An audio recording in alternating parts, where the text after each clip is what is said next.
नमस्कार, स्वागत है आप सभी का। आप देख रहे हैं आज की खबर। डालेंगे विस्तार से नजर, लेकिन शुरुआत सुर्खियों के साथ। देश में 249 दिन में कोविड के सर्वाधिक दैनिक मामले। संक्रमण के दैनिक मामले 3 लाख के पार। ओमाइक्रॉन के मामलों में 3.63% की वृद्धि। मरीजों के ठीक होने की राष्ट्रीय दर घटकर हुई 93.09%।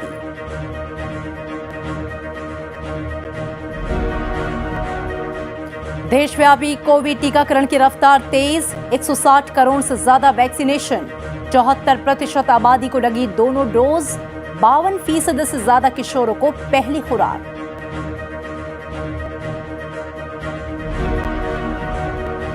विधानसभा चुनाव को लेकर बढ़ी सरगर्मियां। बीजेपी ने उत्तराखंड के 59 और गोवा के लिए 34 उम्मीदवारों की सूची की जारी। उत्तर प्रदेश के लिए कांग्रेस के 41 उम्मीदवारों की दूसरी लिस्ट का ऐलान। गोरखपुर से योगी आदित्यनाथ को चुनौती देंगे चंद्रशेखर आजाद।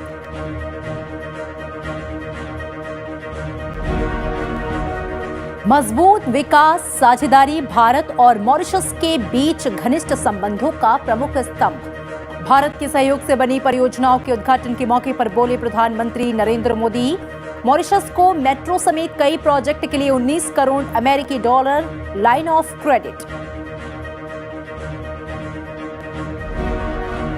यूक्रेन में जारी गतिरोध पर अमेरिका की रूस को 2 टूक। राष्ट्रपति बाइडेन ने कहा, मॉस्को को सैन्य घुसपैठ बढ़ाने की चुकानी होगी कीमत। अंतर्राष्ट्रीय बैंकिंग प्रणाली तक रूस की पहुंच को सीमित करने की दी चेतावनी।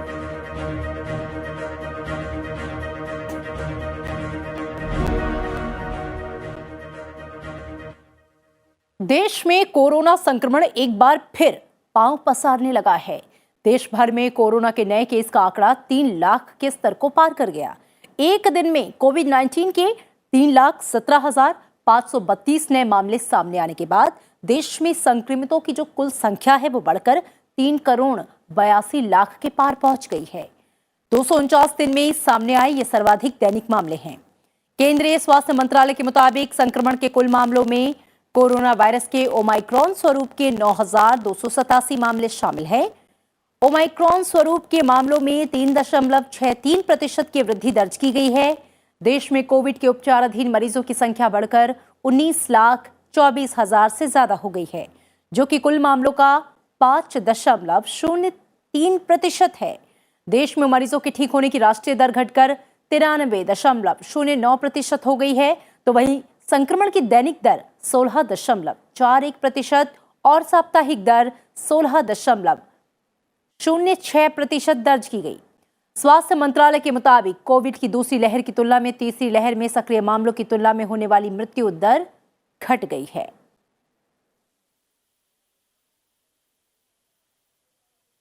एक ये कि दूसरी सर्ज की तुलना में तीसरी सर्ज में एक्टिव केसेस के मुकाबले होने वाली मृत्यु बहुत सिग्निफिकेंटली घट गई है। और दूसरा, दूसरी सर्ज की तुलना में तीसरी सर्ज में जो वैक्सीनेटेड आबादी है वो सिग्निफिकेंटली बढ़ गई है। 2% से बढ़कर 72% हो गई है। तो हम ये बताना चाहते हैं कि वैक्सीनेशन का प्रभाव होता है। फुली वैक्सीनेटेड लोगों में जो डिजीज है वो माइल्ड या मॉडरेट लेवल तक सीमित रहती है। इसलिए ये आवश्यक है कि जिन लोगों ने अभी अपना वैक्सीनेशन नहीं कराया वो कराएं। राष्ट्रव्यापी टीकाकरण अभियान के तहत अब तक कोविड-19 रोधी टीकों की 160 करोड़ से अधिक खुराक दी जा चुकी है। पिछले 24 घंटों के दौरान 62,000 से ज्यादा लोगों का वैक्सीनेशन किया गया। अग्रिम पंक्ति के कार्यकर्ताओं, स्वास्थ्य कर्मियों और 60 वर्ष और उससे अधिक आयु के लोगों को अब तक 60 लाख से अधिक एहतियाती खुराक दी गई। वहीं 15 से 18 साल के किशोरों को अब तक कुल 3 करोड़ 82 लाख से ज्यादा खुराक दी गई। देश ने लगभग 160 करोड़ डोजेज एडमिनिस्टर करने का एक ऐतिहासिक माइलस्टोन पाया है। आज शाम तक ये पूरा हो जाएगा। देश की जो एडल्ट पॉपुलेशन है उसके 94% को कम से कम 1 डोज लग गई है। 72% को दोनों डोज लग गई हैं। 52% जो हमारे यंग एडल्ट्स हैं, 15 साल से 18 साल के बच्चे, उनको भी एक डोज लग गई है। This number is 3.84 crore. Covid महामारी से सुरक्षित रहने के लिए टीकाकरण जरूर कराएं, क्योंकि टीकाकरण नहीं कराना आपके लिए जानलेवा साबित हो सकता है। वैक्सीन में भरोसा न रखने वाली यानी कि एंटी वैक्स चेक लोग गायिका हाना हॉर्क की मृत्यु कोरोना के कारण हो गई। उन्होंने हेल्थ पास के लिए जानबूझकर खुद को कोविड-19 से संक्रमित किया था। यूरोपीय यूनियन के सदस्य देशों में सांस्कृतिक, खेल सुविधाओं, बार और रेस्टोरेंट में जाने के लिए कोरोना वैक्सीनेशन या हाल के संक्रमण के प्रूफ की आवश्यकता होती है।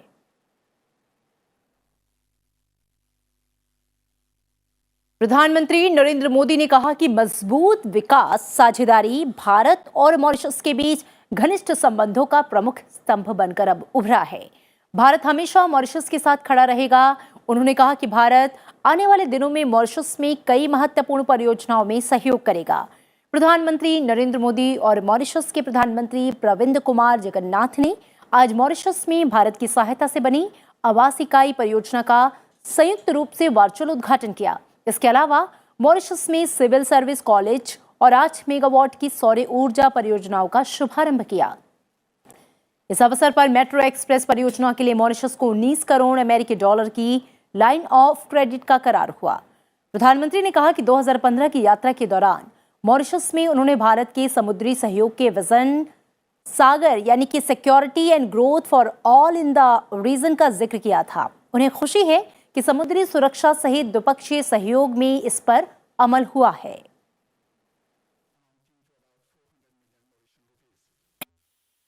Our robust development partnership has emerged as a key pillar of our close ties.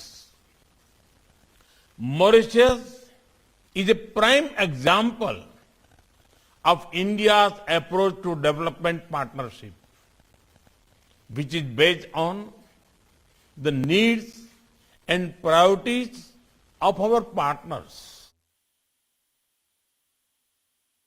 An exchange of agreement a few moments ago, which again indicates the willingness of both our countries to forge closer links between us.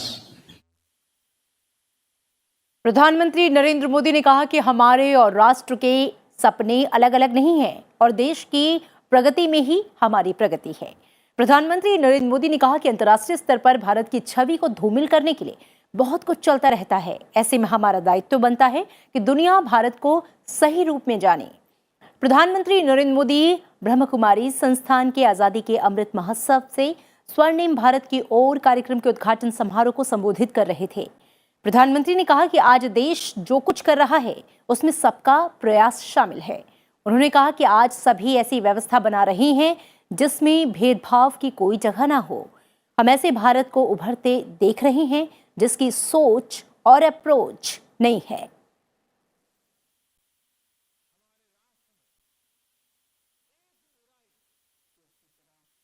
हमारे समाज की विशेषता है कि इसमें विशालता भी है, विविधता भी है और हजारों साल की यात्रा का अनुभव भी है। इसलिए हमारे समाज में बदलते हुए युग के साथ अपने आप को ढालने की एक अलग ही शक्ति है। कार्यक्रम में लोकसभा अध्यक्ष ओम बिरला ने कहा कि आजादी के अमृत महोत्सव में 75 सालों की विकास यात्रा के साथ आने वाले 25 सालों के देश के विकास की कार्य योजना शामिल है। आजादी का अमृत महोत्सव वास्तव में एक ऐसा विजन है, एक ऐसा विचार है जो देश की अंतर्निहित शक्तियों को राष्ट्र निर्माण के लिए काम में लाती है।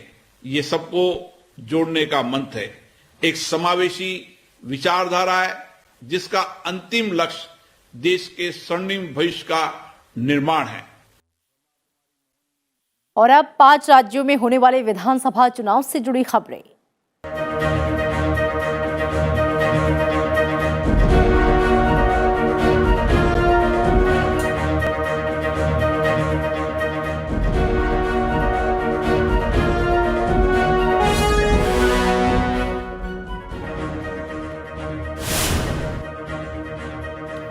बीजेपी ने उत्तराखंड विधानसभा चुनाव के लिए 59 उम्मीदवारों की पहली सूची जारी की है।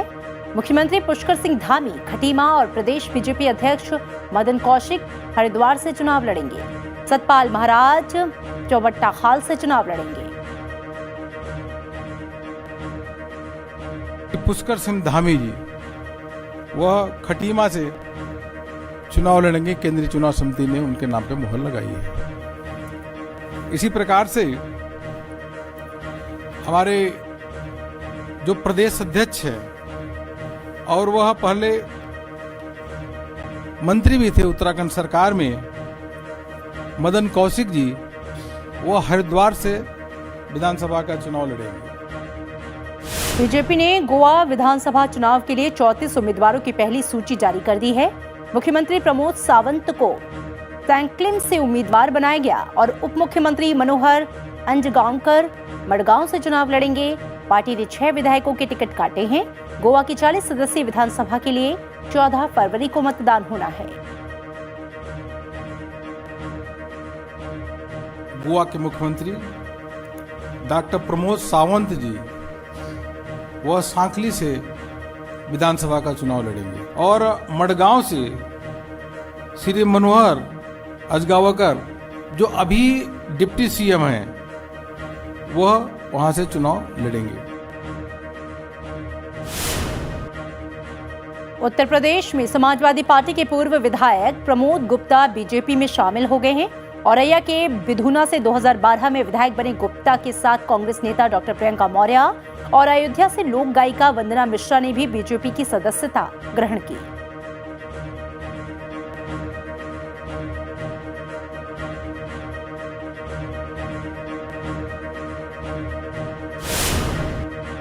कांग्रेस ने उत्तर प्रदेश विधानसभा चुनाव के लिए 41 उम्मीदवारों की दूसरी सूची जारी कर दी है। इसमें 16 महिला उम्मीदवार शामिल हैं। दूसरी सूची में भी पहली सूची की तरह महिला उम्मीदवारों की हिस्सेदारी 40% है।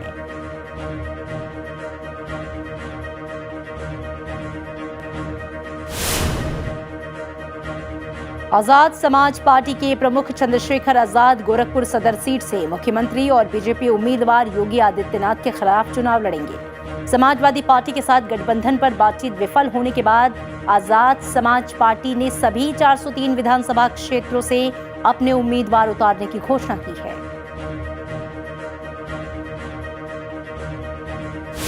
रायबरेली सदर से कांग्रेस की विधायक अदिति सिंह ने पार्टी की प्राथमिक सदस्यता और विधायकी से इस्तीफा दे दिया। वो पहले ही भारतीय जनता पार्टी के कैंप में शामिल हो चुकी हैं।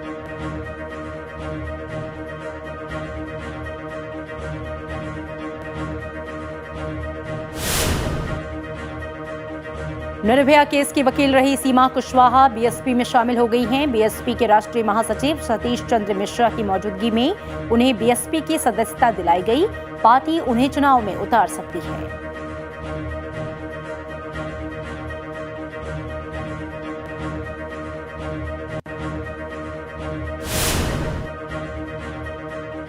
समाजवादी पार्टी के अध्यक्ष अखिलेश यादव उत्तर प्रदेश के आगामी विधानसभा चुनाव में मैनपुरी जिले की करहल सीट से मैदान में उतरेंगे। पार्टी के राष्ट्रीय प्रवक्ता आशुतोष वर्मा ने समाचार एजेंसी पीटीआई को इसकी जानकारी दी है। अखिलेश यादव इस समय आजमगढ़ से सांसद हैं।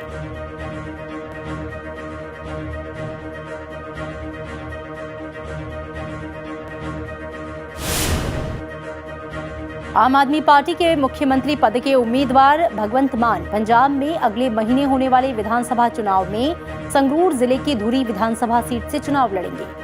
पंजाब की 117 विधानसभा सीटों के लिए 20 फरवरी को मतदान होना है। मतगणना 10 मार्च को होगी।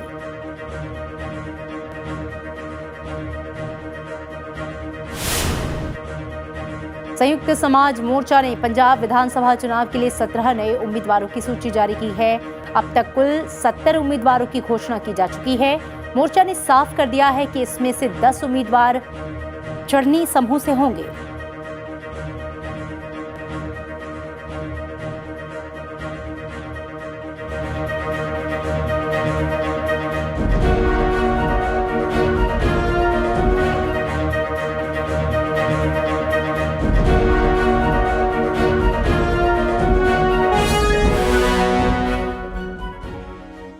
तो तो देश विदेश और राज्यों की महत्वपूर्ण खबरों का सिलसिला जारी है। यहां पर रुकेंगे एक छोटे से ब्रेक के लिए।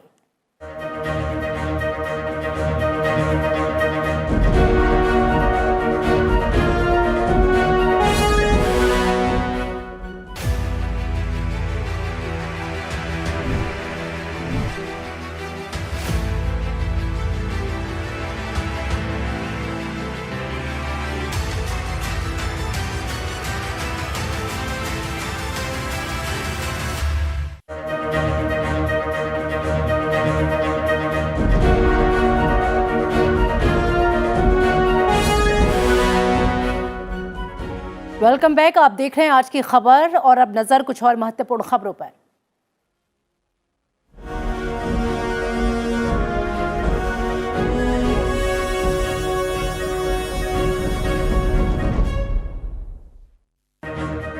उत्तर प्रदेश के मुख्यमंत्री योगी आदित्यनाथ लगातार कोरोना के मामलों पर नजर रख रहे हैं। मुख्यमंत्री ने कोविड मैनेजमेंट देख रही हाई लेवल टीम 9 के साथ समीक्षा बैठक में प्रत्येक जिले में एक अस्पताल को डेडिकेटेड कोविड हॉस्पिटल के रूप में आरक्षित करने का निर्देश दिया है।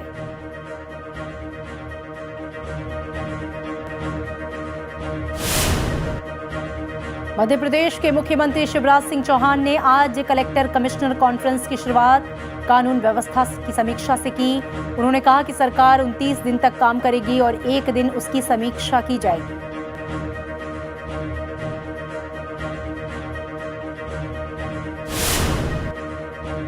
बिहार सरकार ने कोविड संक्रमण की समीक्षा के बाद वर्तमान में लागू सभी प्रतिबंधों को 6 फरवरी तक बढ़ाने का फैसला लिया है।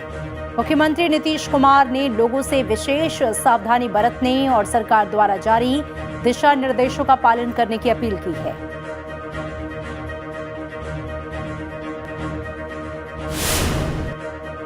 राजस्थान के मुख्यमंत्री अशोक गहलोत ने कर्ज नहीं चुकाने वाले किसानों की कृषि भूमि को बैंकों द्वारा नीलाम करने जाने से रोकने के निर्देश दिए। सरकार के अधिकारियों को इस प्रक्रिया को रोकने का आदेश दिया।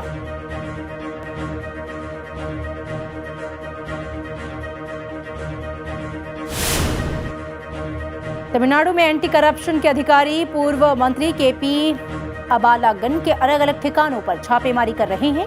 ये छापेमारी 57 ठिकानों पर चल रही है।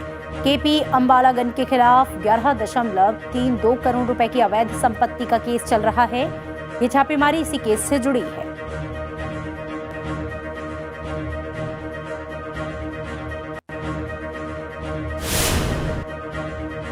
महाराष्ट्र के नागपुर महानगर पालिका के कई कर्मचारी कोविड पॉजिटिव हो गए हैं। इसके बाद फेस रिकॉग्निशन मशीन के जरिए उपस्थिति लगाई जा रही है। कोरोना की वजह से नगरपालिका का कामकाज भी प्रभावित हो रहा है।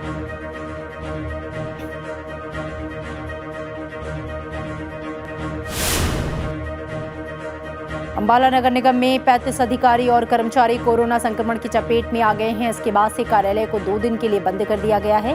कामकाज प्रभावित होने से लोगों को परेशानी हो रही है।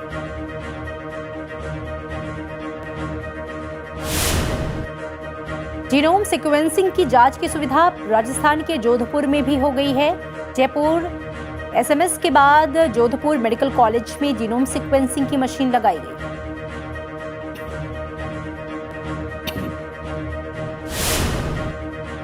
देश में कोरोना वायरस के बढ़ते मामलों के बीच महाराष्ट्र में सोमवार से 1ली से 12वीं तक के स्कूल खोलने का फैसला लिया गया है। इस दौरान कोरोना से जुड़े सभी नियमों का पालन किया जाएगा। माता पिता की अनुमति के बाद ही बच्चों को स्कूल आने दिया जाएगा।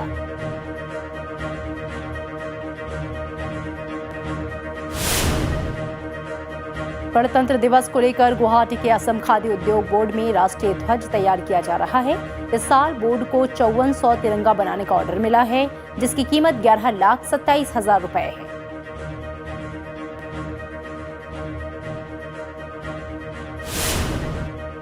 दिल्ली एनसीआर में कोहरे का कहर जारी है। अन्य दिनों की तुलना में आज सुबह अधिक घना कोहरा छाया रहा। इससे वाहन चालकों को खासी दिक्कतों का सामना करना पड़ा। कम विजिबिलिटी के चलते वाहन चालकों को फॉग लाइट जलाने के बावजूद अपनी रफ्तार धीमी करनी पड़ी।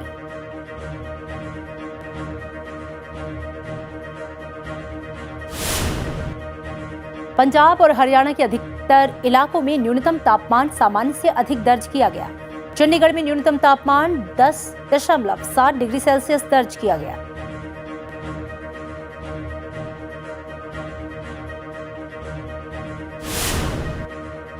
बिहार में सर्द हवाओं की वजह से ठंड बढ़ गई है। यहां आज न्यूनतम तापमान 9 डिग्री सेल्सियस रहा। कोहरे की वजह से लोगों को खासी मुश्किलों का सामना करना पड़ रहा है। मौसम विभाग ने यहां अगले 2-3 दिनों में बारिश की संभावना जताई है।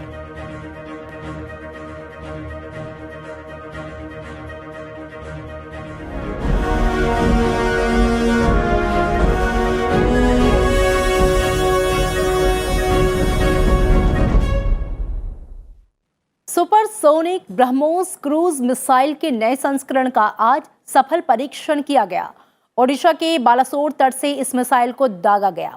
ब्रह्मोस मिसाइल में नई प्रौद्योगिकी का इस्तेमाल किया गया है। अत्याधुनिक तकनीकों के साथ सुपरसोनिक ब्रह्मोस मिसाइल का चांदीपुर स्थित एकीकृत परीक्षण रेंज लॉन्च पैड तृतीय से परीक्षण किया गया। इससे पहले 11 जनवरी को भारतीय नौसेना के INS विशाखापत्तनम युद्धपोत से ब्रह्मोस सुपरसोनिक क्रूज मिसाइल का सफल परीक्षण किया गया था।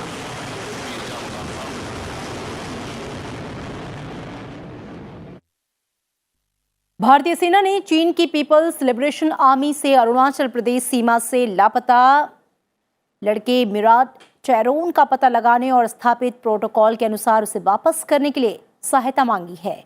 भारतीय सेना को टैरोन के लापता होने के बारे में सूचना मिलने के तुरंत बाद हॉटलाइन स्थापित तंत्र के माध्यम से PLA से संपर्क करके सूचित किया गया। उन्हें बताया गया कि जड़ी बूटी इकट्ठा करने निकला एक लड़का रास्ता भटक गया है और उसका पता नहीं चल रहा। चीन की सेना ने उनके इलाके में किशोर का पता लगाने और स्थापित प्रोटोकॉल के अनुसार उसे वापस करने के लिए सहायता मांगी गई।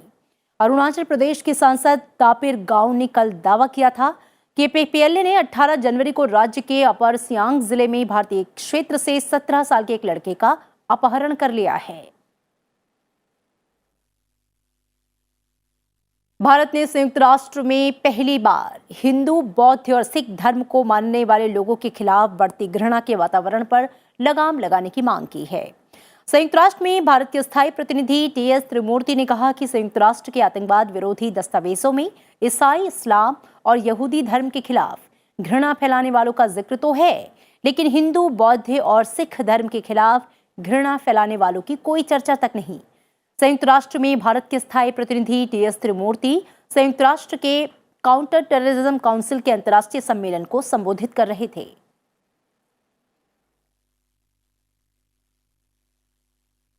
यूक्रेन के मसले पर अमेरिका और रूस के बीच तनाव जारी है। अमेरिका ने एक बार फिर रूस को चेतावनी देते हुए कहा कि अगर रूस ने यूक्रेन पर हमला किया तो इसके गंभीर परिणाम भुगतने पड़ सकते हैं।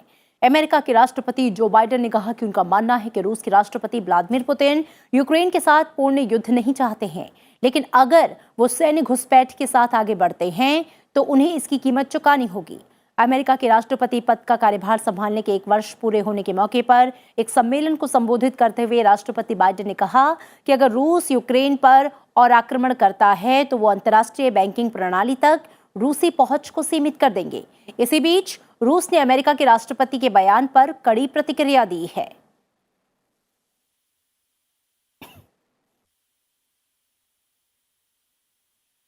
I've spoken to every major NATO leader. We've had the NATO-Russian summit. We've had the OSCE has met, etc. And so I think what you're going to see is that Russia will be held accountable if it invades. And it depends on what it does. It's one thing if it's a minor incursion and then we end up having a fight about what to do and not do, etc. But if they actually do what they're capable of doing with the force amassed on the border, it is going to be a disaster for Russia if they further invade Ukraine, and that our allies and partners are ready to impose severe cost and significant harm on Russia and the Russian economy. America में mobile phone की 5G प्रणाली शुरू करने में से अमेरिकी airport के आसपास विमान सेवाओं का संचालन बाधित होने की आशंका के बाद दुनिया भर की विमानन कंपनियां अमेरिका जाने वाली अपनी उड़ानों के समय में बदलाव कर रही हैं। एयर इंडिया ने कहा है कि उसने बोइंग B777 विमानों से भारत अमेरिका की 6 उड़ानें फिर से शुरू कर दी हैं।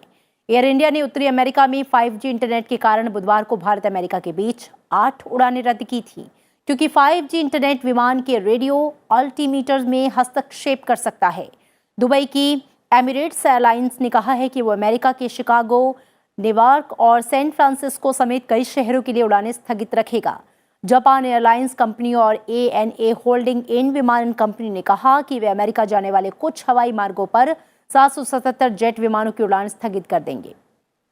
कोरिया की बोइंग एयरलाइंस कंपनी ने भी कहा कि उसकी 777 जेट विमानों और 748 विमान की उड़ानें 5G सेवाओं के कारण बाधित हुई हैं।